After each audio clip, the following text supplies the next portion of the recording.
Assalamualaikum warahmatullahi wabarakatuh. Perkenalkan, nama saya Sinta Gustiayu dengan NIM 222300032 Prodi Akuntansi STI KBP Padang.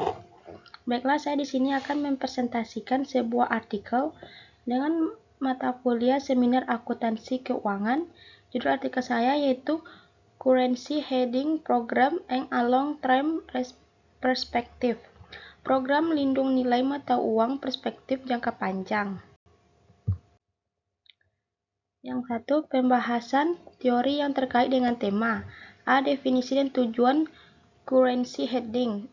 Currency hedging atau lindung nilai mata uang adalah suatu strategi yang digunakan perusahaan atau investor untuk melindungi nilai aset atau kewajiban terhadap fluktuasi nilai tukar mata uang asing. Yang B. Jenis strategi hedging. Beberapa strategi umum dalam currency hedging meliputi forward contracts, kontrak yang mengunci nilai tukar untuk transaksi masa depan. Options. H. Bukan kewajiban untuk membeli atau menjual mata uang asing dengan harga tertentu. Yang C. Teori keuangan terkait. Teori efisiensi pasar, efisiensi market hypothesis, menyatakan bahwa tidak mungkin mendapatkan keuntungan abnormal dari lindung nilai karena semua informasi sudah tercermin dalam nilai tukar.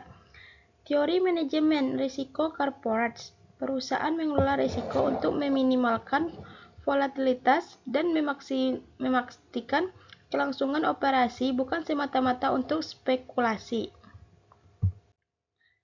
Yang kedua, kasus yang dibahas sesuai dengan tema. Kasus perusahaan multinasional Unilever dan lindung nilai jangka panjang. Unilever adalah perusahaan multinasional yang beroperasi di lebih dari 190 negara. Dengan sebagian besar pendapatannya berasal dari luar negeri, Unilever sangat terekspos terhadap fluktuasi nilai tukar. Pada awal 2010-an, Unilever mulai mengimplementasikan program lindung nilai mata uang jangka panjang untuk memitigasi risiko terhadap mata uang seperti euro, dolar US, dan pound sterling terhadap mata uang lokal di pasar berkembang. Langkah-langkah yang dilakukan ini yang pertama menggunakan currency forwards dan options untuk mengunci nilai tukar. Yang kedua, mengintegrasikan hedging dengan perencanaan keuangan strategis selama 5 tahun. Yang ketiga, menggunakan teknik natural hedging dengan mencocokkan pendapatan dan biaya dalam mata uang lokal. Hasilnya menunjukkan stabilitas margin dan laporan keuangan, terutama ketika terjadi gejolak nilai tukar seperti krisis di pasar berkembang, Turki, Argentina, dan lain-lainnya. Yang ketiga, objek penelitian atau sampel penelitian, di mana peneliti ini meneliti perusahaan multinasional atau MNCs yang berasal dari sektor manufaktur konsumen dan energi seperti Unilever, Nestle, General Electric, dan ExxonMobil. Periode penelitiannya pada tahun 2012 sampai 2022. Lokasi fokus pada IMC yang beroperasi di negara dengan fluktuasi mata uang tinggi, yaitu Brazil, India, Indonesia, dan Turki. Sampel terdiri dari 25 perusahaan multinasional dan dari Eropa dan Amerika Utara. Semua perusahaan memiliki aktivitas perdagangan lintas mata uang dan mengimplementasikan strategi lindung nilai.